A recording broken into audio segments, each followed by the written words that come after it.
Assalamualaikum. Saya Riani Safera. Kali ini saya akan membahas mengenai klasifikasi materi beserta dengan perubahannya. Apa sih materi? Nah, materi adalah segala sesuatu yang mempunyai massa dan dapat menempati sebuah ruang. Materi berdasarkan wujudnya dibagi menjadi 3 bagian. Yang pertama yaitu zat padat. Contoh zat padat adalah beberapa jenis logam seperti besi, emas, dan seng. Yang selanjutnya yaitu zat cair. Contoh zat cair yaitu seperti air, minyak goreng, dan bensin. Lalu yang terakhir yaitu zat gas. Contoh zat berwujud gas adalah udara, asap, dan uap air. Ketiga zat tersebut memiliki perbedaan, seperti pada zat padat mempunyai bentuk dan volume tertentu. Pada zat cair mempunyai volume tertentu tetapi tidak mempunyai bentuk yang tetap karena bergantung pada media atau wadah yang digunakan. Lalu pada zat gas tidak mempunyai volume dan bentuk yang tertentu. Jarak antar partikel pada zat padat sangat rapat, sedangkan pada zat cair jarak antar partikelnya lebih renggang, dan pada zat gas jarak antar partikelnya sangat renggang. Partikel-partikel pada zat padat tidak dapat bergerak bebas, sedangkan pada zat cair partikelnya dapat bergerak bebas, hanya saja terbatas, dan pada zat gas partikel-partikel gasnya dapat bergerak sangat bebas. Berdasarkan komposisinya, materi yang ada di alam dapat diklasifikasikan menjadi zat tunggal dan campuran. Zat tunggal yang terdiri dari unsur dan senyawa, sedangkan campuran yang terdiri dari heterogen dan homogen. Unsur merupakan zat tunggal yang tidak dapat diuraikan lagi menjadi zat yang lebih sederhana dengan proses kimia biasa. Contoh unsur yang ada di alam yang mudah kita jumpai dalam kehidupan sehari-hari, misalnya seperti besi, timah, seng, tembaga, nikel, maupun emas.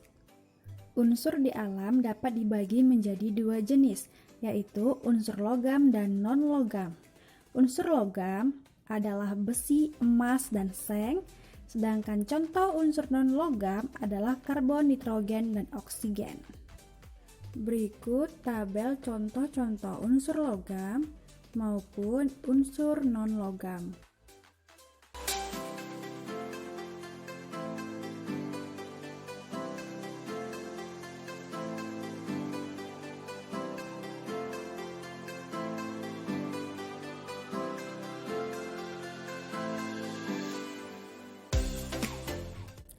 Unsur logam dan unsur non-logam memiliki perbedaan, yaitu pada unsur logam berwujud padat kecuali raksa, bersifat kuat dan dapat ditempa serta dapat menghantarkan listrik dan panas, yaitu bersifat konduktor.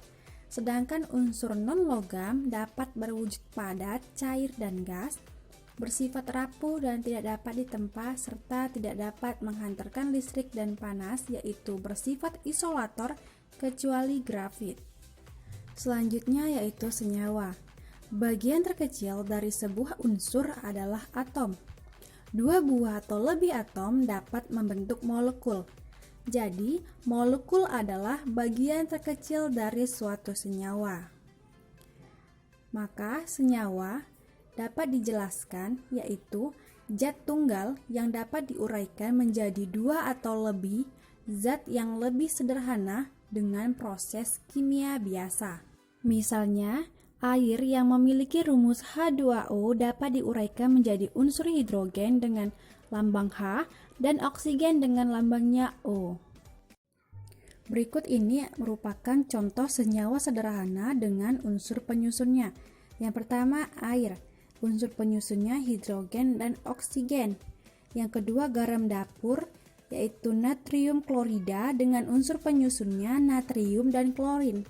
Dan yang ketiga, gula tebu yaitu sukrosa dengan unsur penyusunnya karbon, hidrogen, dan oksigen. Selanjutnya yaitu campuran. Campuran merupakan suatu materi yang terdiri atas dua zat atau lebih yang masih mempunyai sifat zat asalnya. Contoh beberapa campuran yang sering kita jumpai dalam kehidupan sehari-hari yaitu susu coklat, air sungai, udara, garam beriodium, dan lain sebagainya. Campuran dapat dibedakan menjadi dua, yaitu campuran homogen dan campuran heterogen. Campuran homogen yaitu campuran yang tidak dapat dibedakan zat-zat yang tercampur di dalamnya. Contoh campuran homogen yaitu sirup, susu, kopi, larutan gula, dan larutan garam. Campuran heterogen. Campuran heterogen terjadi karena zat yang tidak dapat bercampur satu dengan yang lain secara sempurna sehingga dapat dikenali zat penyusunnya. Dengan demikian, pada campuran heterogen seluruh bagiannya tidak memiliki komposisi yang sama atau tidak serba sama. Contoh campuran heterogen yaitu campuran minyak dan campuran air dengan pasir. Perbedaan antara unsur, senyawa, dan campuran dapat dilihat pada gambar yang tertera pada video.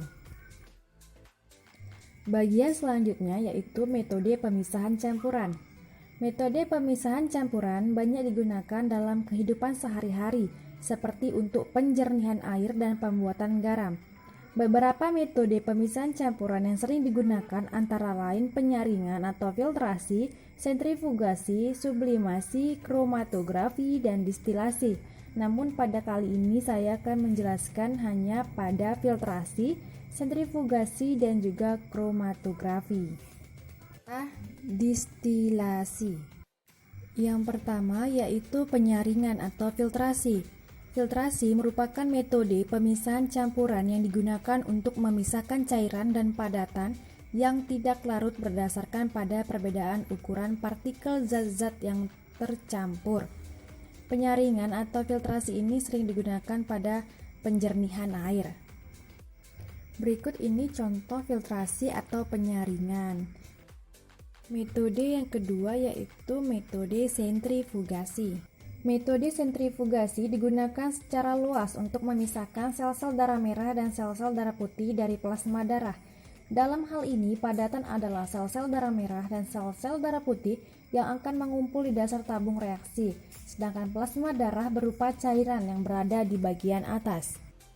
Metode pemisahan yang ketiga yaitu distilasi atau penyulingan. Pemisahan campuran dengan cara distilasi atau penyulingan banyak digunakan dalam kehidupan sehari-hari maupun dalam kegiatan industri.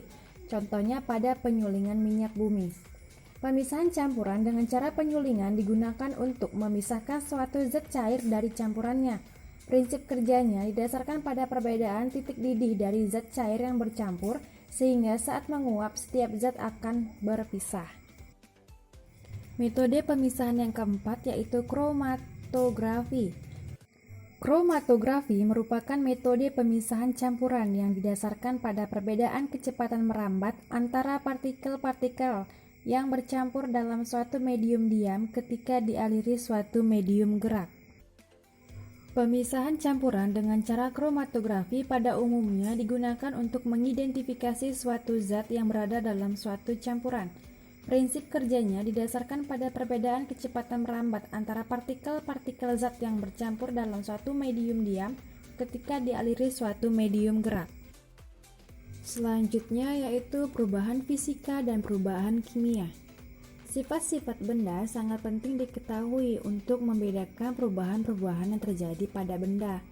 Sifat benda secara garis besar dibedakan menjadi dua, yaitu sifat fisika dan sifat kimia. Sifat fisika adalah sifat yang berkaitan dengan keadaan fisik suatu zat. Sifat fisika termasuk di dalamnya bentuk, warna, bau, kekerasan, titik didih, titik beku, titik leleh, daya hantar, ukuran partikel, massa jenis atau densitas. Sifat kimia sendiri merupakan sifat zat yang berhubungan dengan mudah atau sukarnya zat tersebut untuk bereaksi secara kimia. Selanjutnya, perubahan fisika. Perubahan fisika adalah perubahan zat yang tidak disertai dengan terbentuknya zat baru. Komposisi materi tersebut juga tidak akan berubah, misalnya es yang mencair. Baik dalam bentuk padat maupun dalam bentuk cair, keduanya adalah tetap air, yaitu H2O. Contoh perubahan fisika antara lain menguap, mengembun, mencair, membeku, menyublim, melarut, serta bentuk perubahan lainnya. Contoh perubahan fisika dalam kehidupan sehari-hari yaitu lilin yang meleleh karena dibakar, pakaian basah yang kering ketika dijemur, dan larutan gula, serta meja dan kursi yang terbuat dari kayu. Lalu selanjutnya yaitu perubahan kimia. Perubahan kimia adalah perubahan zat yang dapat menghasilkan atau membentuk zat baru dengan sifat kimia yang berbeda dengan zat asalnya. Beberapa contoh perubahan kimia dalam kehidupan sehari-hari yaitu tape dan pembakaran kayu. Ciri-ciri perubahan fisika dan kimia bisa dilihat pada video.